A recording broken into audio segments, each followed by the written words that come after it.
Special Pakistan की videos देखने के लिए हमारे चैनल को सब्सक्राइब कीजिए, बेल बटन को क्लिक कीजिए ताकि हमारी हर आने वाली नई वीडियो से आप रह सकें बाखबर। अस्सलाम वालेकुम नाजरीन, आप देख रहे हैं स्पेशल पाकिस्तान और मैं हूं साजिद अवान। नाजरीन, इस वक्त मैं मौजूद हूं UC1 कराची शहर में और इस वक्त हमारे साथ मौजूद हैं PTI के सपोर्टर और इस UC1 के वाइस चेयरमैन और दीगर उनकी पूरी टीम यहाँ मौजूद है। तो आइए उनसे बात करते हैं। और जैसा कि आप जानते हैं कि कुछ देर पहले पाकिस्तान की अदलिया ने फैसला दिया है और परवेज़ इलाही को वज़ीर आला के तौर पर जो है वो बहाल कर दिया गया है। तो PTI के सपोर्टर भी हमारे साथ मौजूद है और इनकी खुशी क्या बता रही है, आइए इनकी राय जानते हैं। अस्सलाम वालेकुम सर। वालेकुम सर, अपना तारुफ करवाइए। जी, मैं शाहिद गौरी UC1 से चेयरमैन की उम्मीदवार हूँ और सबसे पहले तो मैं आपका शुक्रिया अदा करता हूँ कि आप इस लेट नाइट में आप आए।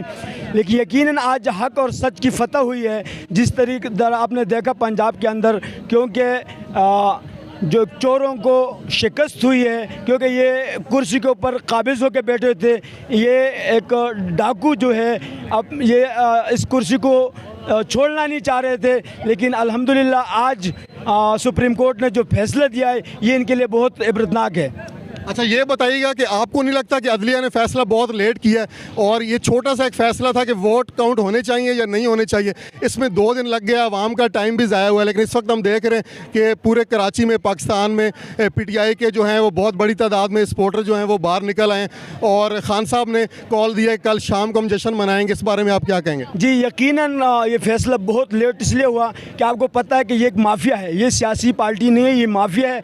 और आपने पहले भी देखा होगा कि किस तरह सुप्रीम कोर्ट के ऊपर ये हमला करते थे।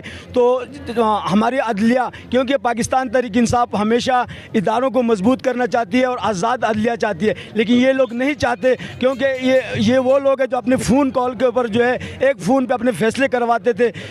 तो इंशाल्लाह यकीनन ये फ़ैसला लेट ज़रूर हुआ है, लेकिन पाकिस्तान के हक़ में हुआ है। पाकिस्तान की अदलिया जो है ये मैं समझता हूँ कि इस वक्त आज़ाद है, क्योंकि पाकिस्तान की अदलिया ने कोई प्रेशर बर्दाश्त नहीं किया। अदलिया को ऊपर बहुत प्रेशर था, क्योंकि अदलिया के ऊपर प्रेशर था और उनको कहा जा रहा था कि आप कोई ऐसा नुक्ता निकालें कि जो नून लीग को फ़ायदा हो। लेकिन अल्हम्दुलिल्लाह जो आईन था, आईन के अंदर उसमें कोई ऐसा वो शक ही नहीं था जो वो कर सकते थे। तो अल्हम्दुलिल्लाह आज जो पूरे पाकिस्तान की फतह हुई है ये।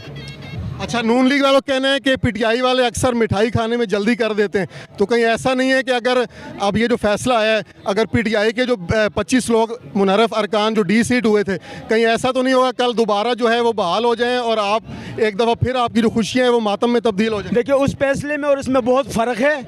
आप मीडिया को भी पता है इस चीज़ का, लेकिन हमेशा मिठाई खाने में यही लोग जल्दी करते हैं, क्योंकि ये तर्जुमा भी इनको पढ़ना भी नहीं आता, फैसला कुछ आता और उसके तर्जुमा ये कुछ कर लेते हैं। तो अल्हम्दुलिल्लाह पाकिस्तान तहरीक इंसाफ जो है वो एक लक्ष्य पड़ी जुमात है और हमें पहले से पता था, क्योंकि 186 और 179 में फ़र्क ये तो बच्चों को भी पता है। लेकिन वो एक माफिया है, सिसिलियन माफिया का नाम जिसको दिया गया है, ये तो उसको आज शिकस्त हुई है, क्योंकि जब इनके हक़ में फ़ैसला आता है तो ये मिठाइयाँ बांटना शुरू कर देती। जब इनके ख़िलाफ़ आते हैं तो फिर यही जजेस थे, यही बेंच था जिन्होंने कासिम सूरी की रूलिंग के ख़िलाफ़ जो है ना फैसले दिया था, तो उन्होंने कितना फ़ौरन मिठाइयाँ खाना शुरू की थी। लेकिन आज उसी बेंच ने फैसले दिया तो ये इन्हें बाइकाट कर दिया, क्योंकि ये हमेशा से इस मुल्क के अंदर जो है इंतशार की सियासत करना चाहते हैं, ये इस मुल्क पे इदारों को कमज़ोर करना चाहते हैं। लेकिन अल्हम्दुलिल्लाह